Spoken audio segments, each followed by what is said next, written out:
एक छोटे से गांव में सरिता अपनी बहू और अपने गरीब परिवार के साथ रह रही थी। बेटा, आज हमें ये रात को सारा काम खत्म करना होगा, कल ये सारा ऑर्डर का सामान जाएगा। माँ, मैं तो कोशिश कर ही रहा था, लेकिन घास ही खत्म हो गई। अब आप ही बताओ ना, मैं क्या करूँ? हमारे पास और कोई चारा नहीं है, हमें जंगल से और घास काट कर लानी होगी। इस समय जंगल में जाने का फायदा नहीं है, कभी भी कुछ भी हो सकता है। जंगली जानवर रात के समय ही बाहर निकलते हैं। अजय बिल्कुल सही कह रहा है बहू। अरे माँ जी, हम 2 लोग अगर जाएंगे तो कोई जानवर पास नहीं आएगा, और फिर इतनी जल्दी कोई जानवर हमला नहीं करता। हमें ये ऑर्डर कल देना है, आप ये भी तो सोचिए। लेकिन बहू।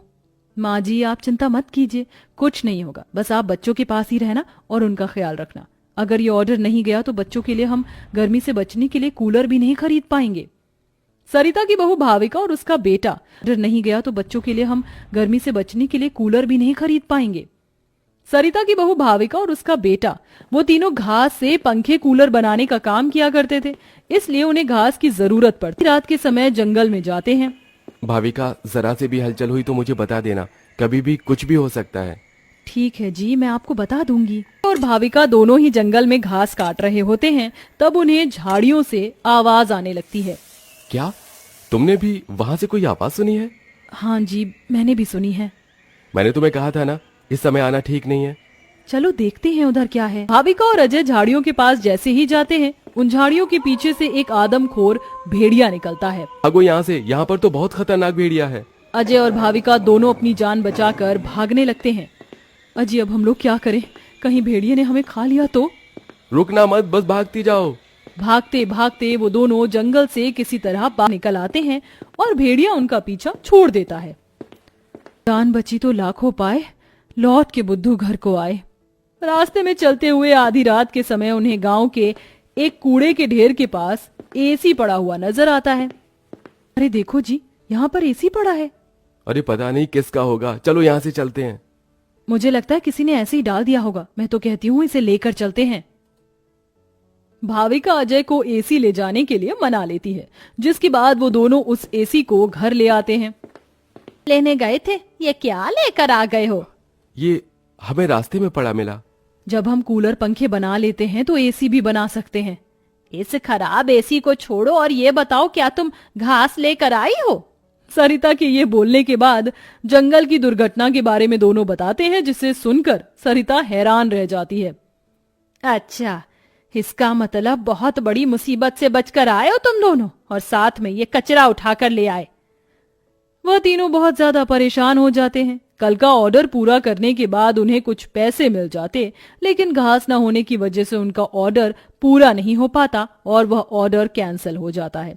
अगले दिन उनके टूटे फूटे घर के अंदर धूप की किरणें आने लगती हैं, जिससे बहुत ज्यादा गर्मी हो जाती है। हे भगवान, कितनी गर्मी लग रही है, घर में पंखा भी नहीं चल रहा है। मुझे भी बहुत गर्मी लग रही है। पिताजी, हमें बहुत गर्मी लग रही है, हमारे घर में एक पंखा भी ठीक से नहीं चलता। सब्र रखो, कुछ दिनों में मेरे पैसे मुझे मिल जाएंगे, तो मैं घर के अंदर एक अच्छा सा पंखा लगवा दूंगा। हमारा वो ऑर्डर तो कैंसिल हो गया, लेकिन सुबह में घास ले आई थी मैं। चलिए गांव वालों के कूलर और पंखे में घास लगा देते हैं, उससे कुछ तो पैसे आएंगे। हाँ, तुमने सही कहा। भाविका और अजय दोनों के अंदर घास लगा रहे होते हैं और यहाँ घर में राजू दिशा गर्मी से परेशान हो रहे होते हैं। काश कि हमारे घर में भी कोई एसी होता। तभी दिशा की नजर उसके पिता के लाए हुए एसी के ऊपर पड़ती है। अरे राजू, जरा इसे देखो, लगता है पिताजी हमारे लिए एसी लेकर आए, पर उन्होंने ये एसी अभी तक क्यों नहीं लगाया? क्योंकि ये एसी खराब है, बस इसीलिए। कल रात तुम्हारे माता पिता को यह कूड़े करकट में मिला था। ये सुनने के बाद राजू इस बात से तो खुश होता है कि उसके पिताजी पुराना ही सही, कम से कम एक एसी तो घर पर लेकर आए। कुछ देर बाद वह अपने दोस्तों के पास खेलने चला जाता है। ढोलू, कहाँ हो तुम? चलो खेलते हैं। आज मैं नहीं आ सकता, बहुत गर्मी है, और इतनी गर्मी में मेरा मन नहीं कर रहा है आने का, क्योंकि मेरे घर के अंदर एसी लगा हुआ है। मैं उसकी ठंडी हवा में ही बैठना चाहता हूँ। क्या कहा? तुम्हारे घर के अंदर भी एसी है? हाँ, और हमारा एसी बहुत अच्छा चलता है, बहुत ठंडा कर देता है घर को। राजू यह सुनकर बहुत खुश होता है। वह वापस अपने घर पर आता है और अपने पिता से कहता है, पिताजी पिताजी, मेरे लिए एसी ठीक कर दीजिए, बहुत गर्मी होती है घर के अंदर। मेरे सभी दोस्तों के पास एसी है। राजू बेटा, मैं एसी ठीक करने वाला नहीं हूँ। कहीं मुझसे एसी खराब हो गया तो ज्यादा पैसे चले जाएंगे उसे ठीक करवाने में। अरे पिताजी, आप तो एक्सपर्ट हो, आपको तो सब कुछ आता है। आप एसी को भी ठीक कर दोगे, मुझे पता है। राजू के कहने पर अजय एसी को ठीक करने की कोशिश करता है। अजय को लगता है कि उसके ठीक करने पर एसी ठीक हो गया होगा, लेकिन एसी ऑन होते ही उसके अंदर से धुआं निकलने लगता है। ये क्या हो गया? लगता है ये एसी खराब है, फेंक दो इस एसी को। राजू गुस्से में ऐसा कहकर चला जाता है, जिसके बाद उसे इस तरह देखने से उसके दोनों माता पिता परेशान हो जाते हैं। हमें हमारे बेटे के लिए एक एसी तो बनाना चाहिए। भाविका और अजय दोनों अब सारे काम छोड़कर उस एसी को ठीक करने में ही लग जाते हैं। वह उसकी ठंडी हवा खाने के लिए उसके चारों तरफ हरी घास लगा देते हैं, जिससे कि उस एसी की हवा और भी ज्यादा ठंडी हो जाए। चलो, अब एसी तैयार है, इसे चलाकर देखते हैं। भाविका जैसे ही घास का एसी चलाती है, अचानक से उस एसी के आंख, नाक, मुंह बन जाते हैं। क्या बात है, तुमने तो मुझे बिल्कुल नए जैसा बना दिया है, लेकिन समझ नहीं आ रहा कि तुमने मेरे ऊपर ये घास क्यों लगाई है। एसी को बात करते हुए देख वो सभी डर जाते हैं। अरे हाँ, सॉरी, मुझे माफ करना, मैं अपने आप को इंट्रोड्यूस करना भूल गया। मैं एक जादुई एसी हूँ, मेरे पास परी लोक की शक्तियाँ हैं। मैं गरीबों की मदद करता हूँ और तुम्हें मेरी बहुत ज्यादा जरूरत थी, लेकिन मैं खराब होने की वजह से अपनी शक्तियाँ इस्तेमाल नहीं कर सकता था। तुमने मुझे ठीक कर दिया, उसके लिए तुम्हारा बहुत बहुत शुक्रिया। माँ, पिताजी देखो, ये एसी तो बात भी करता है। हाँ, तुमने बिल्कुल सही कहा, ये तो कोई जादुई एसी है। तुमने बिल्कुल सही कहा, मैं हूँ एक जादुई एसी, बल्कि अब मैं हूँ एक घास का जादुई एसी, और मुझे तुमने बनाया है। ये घास का जादुई एसी चलता भी है या फिर बस बातें ही करता है? तभी जादुई एसी के अंदर से ठंडी ठंडी हवाओं के साथ घास के बने हुए एसी निकलने लगते हैं। अरे वाह, इसकी ठंडी हवाओं के साथ इसके अंदर से तो घास के बने एसी भी निकल रहे हैं।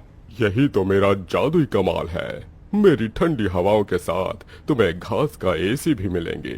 ये तो सोने पर सुहागा हो गया। ऐसा जादुई एसी मैंने कभी नहीं देखा। अब उनके पास इतने सारे घास के एसी हो गए थे जिन्हें वह देखकर सोच में पड़ जाते हैं। आजकल बाजार में एसी बहुत महंगा मिलता है, हम घास के बने हुए सस्ते एसी बेचकर पैसे कमा सकते हैं। सही कहा माँ आपने, पर क्या लोग घास के बने एसी खरीदना चाहेंगे? सरिता यह सुनकर थोड़ी देर चुप हो जाती है। हमें पहले एसी बेचकर देखना चाहिए। इस तरह भाविका और अजय दोनों मिलकर बाजार में घास के बने एसी बेचने के लिए चले जाते हैं, जहां घास के बने एसी देखकर सभी लोग हैरान रह जाते हैं। एसी तो बहुत देखे, लेकिन ऐसा एसी नहीं देखा। ये तो बहुत अलग है, घास से बने एसी। मैं भी खरीदना चाहूंगी। कितने का है एक? ज्यादा नहीं, मात्र 1000 रुपए का है। आजकल एसी 30-40 हजार तक मिलते हैं और तुम इतने सस्ते में बिल्कुल कौड़ियों के भाव बेच रहे हो। चलो मुझे एक दे दो। कोमोलिका के खरीदने के बाद वहां और भी लोग उन दोनों से एसी खरीदते हैं। इसी चलते उनकी अच्छी खासी बिक्री हो जाती है और सारे एसी बिक जाते हैं। आज का ये आखिरी एसी बचा है, इसे मैं अपने घर में लगाऊंगा। अजय घास का एक एसी अपने घर में भी लगा देता है और घास के जादुई एसी का इस्तेमाल वो बस तभी करता है जब उसे एसी बेचने के लिए पैसे चाहिए होते हैं। जादुई घास के एसी, अपनी ठंडी ठंडी हवाएं दो, जिससे मुझे तुम्हारे जादुई घास के एसी मिले। अजय के इतना बोलते ही जादुई घास के एसी के अंदर से ठंडी ठंडी हवाओं के साथ घास के बने एसी निकल आते हैं। इस तरह धीरे धीरे अजय अपना घास के बने एसी का बहुत बड़ा बिजनेस खोल लेता है और धीरे धीरे उसकी सारी परेशानियां खत्म हो जाती हैं। अब वह गरीब परिवार खुशी खुशी रहने लगता है।